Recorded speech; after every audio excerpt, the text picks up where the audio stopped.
Hi guys, I'm very happy because you're watching my video. If you like my video, please subscribe for further videos. Identity 2024లో మలయాళం నుంచి చాలా సినిమాలు వచ్చి super hit అయ్యాయి. అందులో కొన్ని సినిమాలు అయితే చాలా ఈజీగా 100 క్రోర్స్ మార్క్ టచ్ చేశాయి. మలయాళం ఇండస్ట్రీకి 2024 ఒక మెమొరబుల్ ఇయర్. ఆ ఇయర్లో 40% సక్సెస్ రేట్ ని చూసింది మలయాళం ఇండస్ట్రీ. అయితే టొవినో థామస్ అండ్ త్రిష ఇద్దరు కలిసి యాక్ట్ చేసిన సినిమా ఐడెంటిటీ. ఇన్వెస్టిగేషన్ థ్రిల్లర్ గా వచ్చిన ఈ సినిమాకి డైరెక్టర్ అఖిల్ పాల్. ఇప్పుడు ఈ మూవీ ఎలా ఉందో దాని గురించి కొంచెం డీటెయిల్ గా మాట్లాడుకుందాం. ముందుగా ప్లాట్ విషయానికి వస్తే, హరణ్ శంకర్ అంటే టొవినో థామస్ చిన్నప్పుడే తల్లిని కోల్పోయి తండ్రి అతి డిసిప్లిన్ వల్ల చాలా పెక్యులర్ గా పెరుగుతాడు. తనకున్న స్ట్రిక్ట్ పర్సనాలిటీ వల్ల ఎన్ఎస్జీ కమాండో ఉద్యోగం సంపాదించి ఆ తర్వాత స్కై మార్షల్ అవుతాడు. అయితే బెంగళూరులో జరిగిన ఓ యాక్సిడెంట్ కేసు విషయంలో కేరళ వస్తాడు. అలెన్ జాకోబ్ అంటే వినయ్ రాయ్.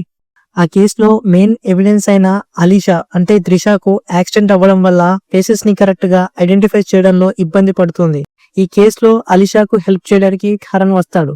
ఆ తర్వాత కొన్ని ఎక్స్పెక్ట్ చేయని విషయాలు బయటపడతాయి. ఆ తర్వాత ఏం జరిగింది, అలెన్ జాకోబ్ ఎవరు, హరణ్ తో అతనికి ఉన్న రిలేషన్ ఏంటి అనేది ఈ మూవీలో మెయిన్ స్టోరీ. టొవినో థామస్ తన క్యారెక్టర్ లో ఇన్వాల్వ్ అయిపోయాడు. ఎస్పెషల్లీ యాక్షన్ బ్లాక్స్ లో టొవినో మేనరిజమ్స్ మాస్ ఆడియన్స్ కు బాగా నచ్చుతుంది. వినయ్ రాయ్ కూడా విలన్ రోల్ లో బాగా చేశాడు.